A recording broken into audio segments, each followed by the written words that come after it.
سلام دوستم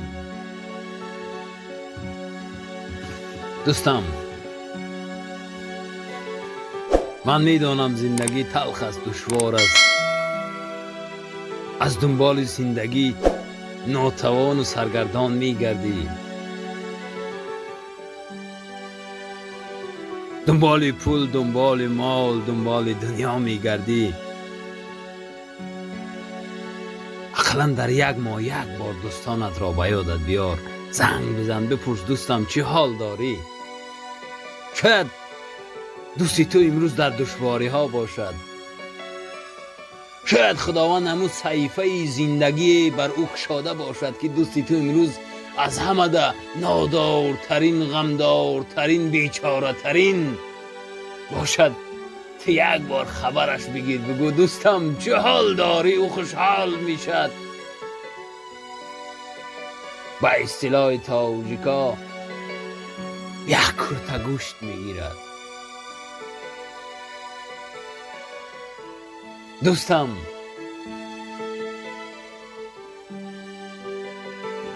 بی‌مهر مباش.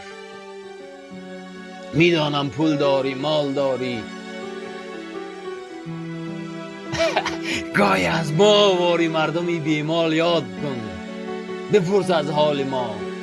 اون دوستایی که خداوند و قسمت و و تقدیر و به نقشه خود اونها رو نادار کرده است، باری از اونها خبر بگیر، احوالش را بپرس، زیرا خداوند روزی اون مال و دولتی تو را از دستت میگیرد، ناتوان و نادار میشوی.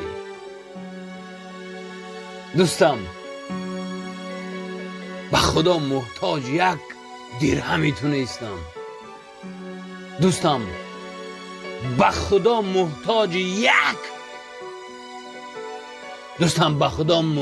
یک زنگ و علاقه تو نیستم، اما یک ناموسی دوستی مرا ویران میکند که از تو بار سخن گویم و از احوالت بپرسم، اما هر باری زنگت میزنم تو یک باروی درشت گپ میزنی، من خجالت میشوم. به خدا چند بار بعد از خاموش کردن تلفنم اشک ریختم، گفتم دوستی من اینقدر بی‌مهر شده است. دوستم به خدا خطا میکنی. دوستم گفتم گو روزی میشد که خداوند دولتت را از دستت میگیرد. فقط یک بار از من، برای من از تو یگان چیز لازم نیست، فقط یک بار بگو دوستم خوب هستی، چه حال داری. این کافی است.